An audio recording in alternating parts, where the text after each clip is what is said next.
Selamat hari Minggu, apa kabar jemaat persaudaraan Immanuel? Puji nama Tuhan, hari ini kita kembali bersekutu untuk beribadah kepada Tuhan. Mari persiapkan hati kita untuk sama-sama kita menghadap kepada hadirat takhta yang kudus. Mari sebelum itu kita sama-sama berdoa terlebih dahulu. Kami bersyukur pada hari ini Tuhan kembali persatukan kami sekalipun melalui media Zoom dan YouTube Tuhan. Kami percaya Tuhan Yesus, kasih dan kuasa-Mu tetap nyata Tuhan. Kami undang kuasa Roh Kudus-Mu untuk menjamah setiap pribadi lepas pribadi. Dan kami berharap Tuhan, biar tiap kami pada hari ini fokus untuk menyembah Raja di atas segala Raja. Terima kasih, berkenanlah untuk hari ini. Kami sambut kemuliaan-Mu, kami sambut hadirat-Mu yang kudus. Dalam nama Tuhan Yesus Kristus, haleluya, haleluya. Glory, haleluya, glory, haleluya. Terpujilah Engkau Tuhan Yesus. Mari kita angkat satu penyembahan kita. Kita katakan, mataku Tuhan tertuju kepadamu.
Ajari kami Tuhan Yesus hari ini untuk kami mendengarkan firman-Mu, untuk lebih mengerti jalan-jalan yang Kau sudah tetapkan dalam kehidupan kami.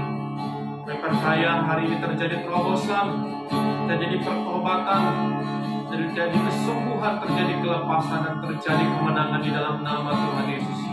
Kau bertahta berdaulat atas pujian dan penyembahan kami, dan firman-Mu disampaikan Tuhan Yesus, biar firman-Mu membebaskan kami, memerdekakan kami.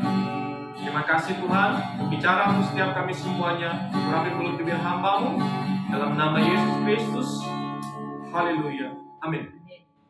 Puji Tuhan. Shalom. Sekali lagi Bapak Ibu Saudara, mari sama-sama kita akan belajar satu kebenaran firman Tuhan. Pada hari ini saya akan memberikan judul khotbah saya adalah Bukan Kristen Mukjizat. Haleluya.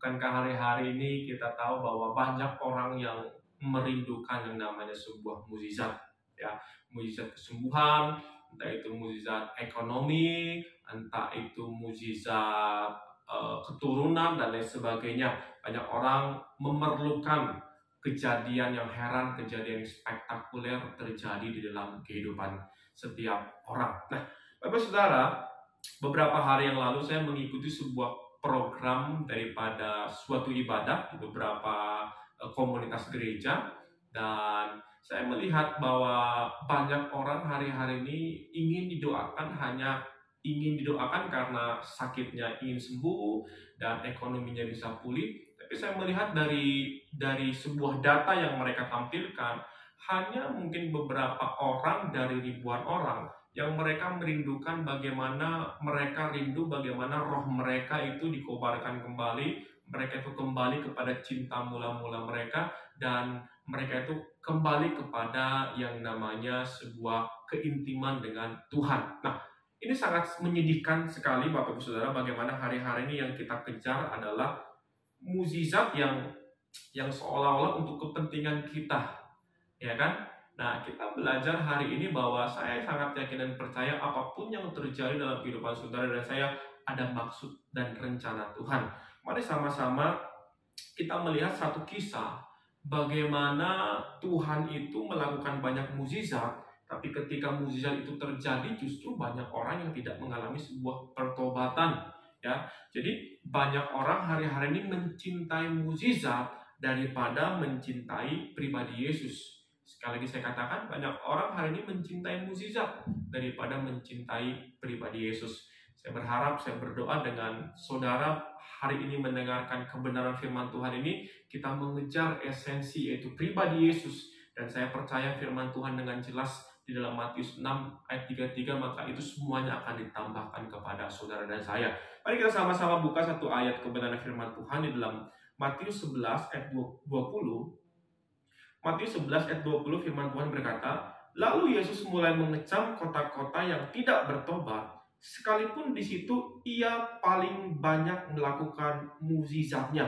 Perhatikan saudara, di sini di kota ini Yesus banyak sekali mengadakan mukjizat. Tapi yang menjadi hal yang miris, tidak ada yang bertobat. Bahkan di dalam Yohanes 12 ayat 37 dikatakan, dan meskipun Yesus mengadakan begitu banyak mukjizat di depan mata mereka, namun mereka tidak percaya kepadanya. Wow, ya kan? Ini sangat menyedihkan hari-hari ini bagaimana sekali lagi orang lebih suka kepada mukjizat daripada pribadinya. Dan ketika kita melihat dua ayat ini, bagaimana orang itu mengalami mukjizat Tuhan, tapi sayangnya mereka itu justru nggak percaya kepada Yesus. Kita tahu ada satu kisah dalam Alkitab, ada 10 orang kusta, ya 10-10-nya datang kepada Yesus. Dan 10-10-nya mengalami yang namanya kesembuhan daripada sakit penyakit. Tapi kalau saudara perhatikan dalam konteks itu ceritanya, hanya 1 orang yang kembali kepada Yesus. Dan 9 orang lagi nggak kembali kepada Yesus. Ini sangat menyedihkan sekali. Oleh sebab itu saya berkata kepada saudara, lebih mudah ketika seseorang di bawah, sedang posisinya di bawah mencari Tuhan, daripada posisinya di atas untuk mencari Tuhan. Sekali lagi saya katakan, ketika posisi kita di atas, itu sangat sulit sekali untuk kita mencari Tuhan. untuk sungguh-sungguh kepada Tuhan. Tapi ketika kita berada di posisi yang paling bawah, itu sangat mudah sekali untuk kita mengalami dan mencari Tuhan. Bukankah ada satu kisah dalam firman Tuhan ketika ada seorang kaya datang kepada Yesus, lalu dikatakan, "Guru, bagaimanakah untuk memperoleh hidup yang kekal?" Lalu Yesus berkata, "Jangan mencuri, jangan membunuh." 10 hukum Taurat itu dia lontarkan kepada seorang ini dan dia berkata bahwa semuanya itu sudah aku lakukan. Tapi kata Yesus kepadanya, "Jual hartamu dan ikutlah aku." Lalu seorang kaya ini meninggalkan Yesus dan dia nggak mau menjual hartanya. Dia lebih memilih hartanya daripada mengikut Tuhan. Nah, ini realita dalam kehidupan ini, saudaraku yang terkasih dalam Tuhan.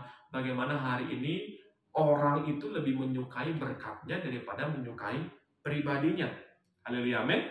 Nah, di sini makanya kita akan sama-sama belajar bahwasanya kita itu membutuhkan Tuhan bukan karena berkat dan bukan karena mukjizatnya, tetapi memang karena Yesuslah kebutuhan utama saudara dan saya.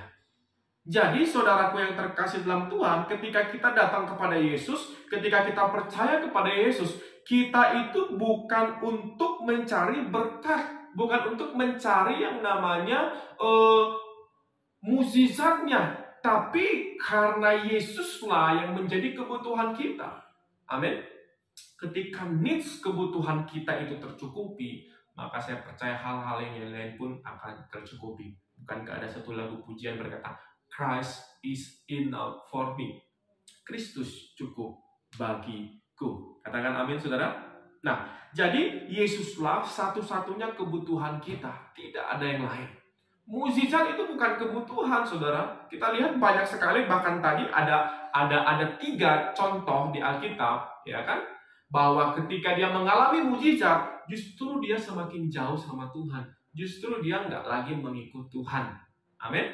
Nah, kita akan belajar tiga hal pada hari ini, bahwa bagaimana itu Kristen yang sejati, bukan Kristen mukjizat. Saya katakan di tempat ini bahwa saya bukan anti mukjizat. Saya sangat percaya kepada mukjizat dan saya mengalami mukjizat banyak sekali daripada Tuhan Yesus. Tapi itu bukan yang menjadi utama di dalam kehidupan kita. Dan yang pertama, bagaimana Kristen yang sejati itu? Yang pertama adalah saudara dan saya harus memiliki persekutuan dengan Tuhan. Saudara harus menemukan Tuhan dalam hidup saudara dan hidup saya.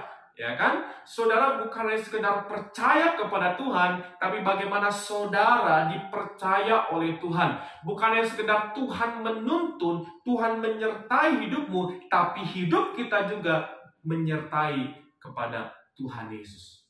Nah, kita harus menyentuh kepada area ini. Bagaimana kita memiliki hubungan pribadi dengan Tuhan, bagaimana hari ini kita memiliki persekutuan dengan Tuhan, bagaimana hari ini kita menemukan yang namanya pribadi Yesus Kristus. Bukankah Rasul Paulus berkata bahwa apa yang dulu ku anggap keuntungan, tetapi ketika aku mengenal Kristus, semuanya ku anggap sampah.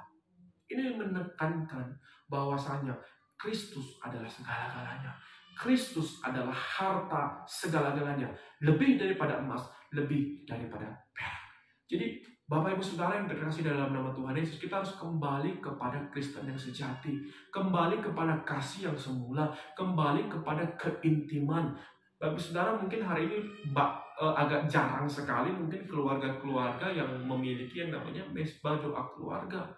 Ini harus kita kembali tanamkan di dalam keluarga kita, di dalam kehidupan kita, membangun persekutuan, menemukan Allah, mengajak suami, istri, anak bergandengan tangan, melakukan persekutuan, mengalami Allah, mengerti kehendak Allah. Inilah yang dinamakan Kristen yang sejati. Amin. Dan Allah itu hidup. Oleh sebab itu, karena Allah itu hidup, Allah itu roh, Dia harus kita kenali dan harus saudara dan saya temui. Yang setuju katakan amin. Amin, saudara. Ya, banyak orang hari-hari ini berkata tentang Tuhan, ya kan?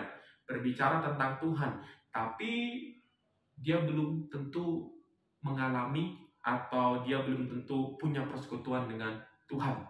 Ya, sekali lagi saya katakan, banyak orang hari ini sudah mengalami Tuhan, sudah memiliki persekutuan dengan Tuhan ketika dia berbicara tentang Tuhan. Itu belum tentu. Jadi, mari hari ini Kristen yang sejati yang kita pelajari adalah kembali kepada persekutuan, menemukan Allah di dalam segala aspek kehidupan saudara, maka itu yang menjadi kebutuhan, itu yang menjadi prioritas di dalam kehidupanmu. Ya, ketika Sadrak, Mesak, dan Abednego dimasukkan ke dalam pedapuran api, apa yang dikatakan, sekalipun Allah tidak menolong kami akan tetap menyembah Tuhan. Ini yang menjadi sebuah iman yang teguh atas kehidupan saudara dan saya. Sekalipun sakitku tidak sembuh, sekalipun ekonomiku tidak membaik, sekalipun keluargaku seperti ini, aku akan tetap menyembah Tuhan. Aku akan tetap mengiring Tuhan. Aku akan tetap bersekutu dengan Tuhan. Inilah yang dinamakan Kristen yang sejati. Bukan ketika aku nggak sembuh, aku menjauh daripada Tuhan. Ketika aku sudah kaya, aku menjauh daripada Tuhan. Bukan seperti itu. Apapun yang terjadi, baik senang susah, aku akan tetap mengiring Yesus Kristus. Setuju, katakan amin. Yang kedua adalah ketika kita mengalami Tuhan, memiliki persekutuan pribadi dengan Tuhan. Dan yang kedua, secara otomatis saudara akan mengalami kelepasan, sehingga saudara akan mengalami berkat Tuhan, sukacita, kekuatan. Dan saya percaya itu akan menjadi sebuah kabar baik yang akan saudara beritakan kepada semua orang. Dan yang kedua adalah Kristen yang sejati adalah bagaimana ketika dia mengalami Tuhan, dia akan memberitakan amanat agung. Saya sangat yakin dan percaya ketika seseorang memiliki persekutuan dan dia menemukan Tuhan dalam hidupnya, dia tidak akan egois. Amin. Kisah Para Rasul 20 ayat 24 dikatakan, tetapi aku tidak menghiraukan nyawaku sedikit pun, asal saja aku dapat mencapai garis akhir dan menyelesaikan pelayanan yang ditugaskan oleh Tuhan Yesus kepadaku untuk memberi kesaksian tentang Injil, kasih karunia Allah. Di sini dengan jelas dikatakan sekalipun nyawaku ya menjadi taruhannya, dikatakan seperti itu kan. Tidak kuhiraukan nyawaku sedikit pun, asal saja bisa katakan aku dapat mencapai garis akhir, menyelesaikan pelayanan. Apa itu pelayanannya? Memberi kesaksian tentang Injil kasih karunia Allah. Jadi saudaraku yang terkasih dalam Tuhan, ayo kembali saudara bangkitkan roh penginjilan, bangkitkan roh peduli kepada sesama, beritakan kabar baik bahwa hanya Yesus juru selamat, hanya Yesuslah Tuhan, hanya Yesus sumber pengharapan dalam kehidupan saudara. Beritakan kabar baik kepada seluruh dunia.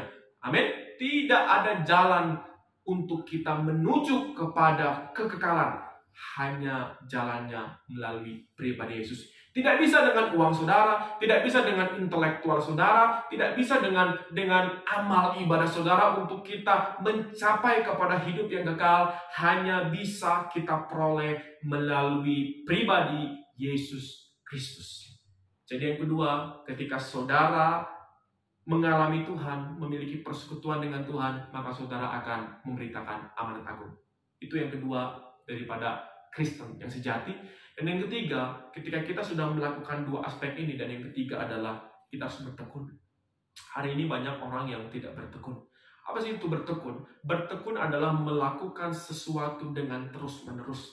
Tidak hanya sekali, tapi bertekun itu adalah melakukan terus-menerus, melakukan secara konsisten. Dan sebab itu ketika saudara dan saya hari ini menemukan Tuhan, memiliki persekutuan pribadi dengan Tuhan, terus lakukan itu. Sekalipun mungkin kau harus melalui lembah kekelaman. Daud pernah berkata, hanya dekat Allah saja aku tenang. Padahal di situ Daud sudah mengalahkan Goliat. Padahal di situ Daud sudah menjadi seorang raja. Tapi Daud dikatakan, hanya dekat Allah saja aku tenang. Mengapa Daud bisa berkata seperti itu? Karena Daud memiliki persekutuan dengan Tuhan. Karena Daud menemukan Tuhan di dalam kehidupannya. Dan kita harus terus bertekun untuk memberitakan Injil, memberitakan kabar baik, memberitakan amanat agung. Sekalipun kita ditolak, sekalipun orang nggak mau mendengarnya, tapi saya percaya ketika saudara dan saya memberitakan amanat agung dengan bertekun, saya percaya ada sebuah buah yang saudara dan saya hasilkan. Ada beberapa buah yang saudara harus saya hasilkan. Yang pertama adalah buah pertobatan.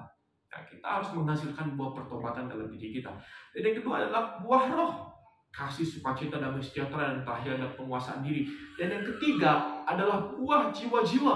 Buah ini harus kita hasilkan dalam kehidupan kita. Di tahun 2022 ini kita harus menghasilkan ketiga buah ini. Ya, melalui persekutuan, melalui mengalami Tuhan, melalui kita memberitakan amanat agung, ada buah pertobatan, ada buah roh, dan ada buah jiwa-jiwa. Mari terus bertekun, mari terus saudara senantiasa untuk saudara dan saya tetap konsisten mengalami perjumpaan dengan Tuhan, memiliki persekutuan dengan Tuhan, dan memberitakan kabar baik, yaitu Yesus Tuhan. Amin. Jadi kesimpulan yang bisa kita pelajari pada hari ini, yang saudara bisa sama-sama pelajari adalah tujuan saudara dan saya bukan lagi mujizat dan berkat yang besar. Ya, kesimpulannya adalah tujuan hidup saudara hari ini bukan lagi berkat yang besar, bukan lagi mujizat yang besar, melainkan tujuan hidupmu dan hidupku adalah bagaimana kita mengalami keserupaan dengan Kristus. Kita segambar dan serupa dengan Kristus. Itulah yang menjadi diseni, itulah yang menjadi tujuan di dalam kehidupan saudara dan saya. Saya percaya Tuhan akan tolong saudara, Tuhan akan memampukan saudara untuk menjadikan saudara dan saya menjadi Kristen yang sejati. Bukan Kristen yang hanya sekedar ingin mujizat, bukan Kristen yang hanya sekedar ingin berkat, tapi bagaimana kita, Christ is enough for me. Kristus sudah cukup bagiku. Biar dengan kebenaran firman Tuhan pagi hari ini menguatkan hidup saudara, menyegarkan kembali kerohanian saudara, bahwasanya Tuhan tetap setia, Tuhan akan pelihara hidupmu, bahwa Dia adalah Tuhan yang baik. Mari sama-sama kita berdoa. Kami bersyukur pada hari ini kami kembali Tuhan diingatkan bahwa tujuan kami bukanlah berkat yang besar, tujuan kami bukanlah mujizat yang besar, tapi bagaimana tujuan kami memiliki keserupaan dengan Kristus. Bagaimana tujuan kami adalah terus kami memiliki persekutuan dengan Kristus. Kami terus mengalami Kristus dan kami terus Tuhan memberitakan kabar baik, yaitu Yesus Tuhan dan Juru Selamat. Mampukan setiap gerejamu untuk menangkap pesan ini, agar kami hari-hari ini Tuhan semakin menyenangkan Tuhan, semakin hidup dalam kendali Tuhan, semakin hidup dalam perkenan Tuhan. Terima kasih Tuhan, materaikan firman-Mu. Jika ada hari ini saudara-saudara yang mengikuti YouTube, mereka mengalami yang namanya keterikatan, mengalami yang mungkin roh mereka mulai padam, di dalam nama Tuhan Yesus Kristus, biar hari ini Roh Kudus menjamah mereka, menghibur mereka, membangkitkan kembali roh mereka, agar mereka tetap menyala-nyala di dalam nama Tuhan Yesus Kristus. Terima kasih Tuhan, biar firman termaterai. Dalam nama Tuhan Yesus kami akhiri ibadah kami pada hari ini. Terpujilah Engkau, haleluya, amin. Demikian ibadah jemaat persaudaraan Immanuel hari ini. Kiranya saudara diberkati dan Yesus mengasihi saudara semuanya. Tuhan memberkati. Shalom.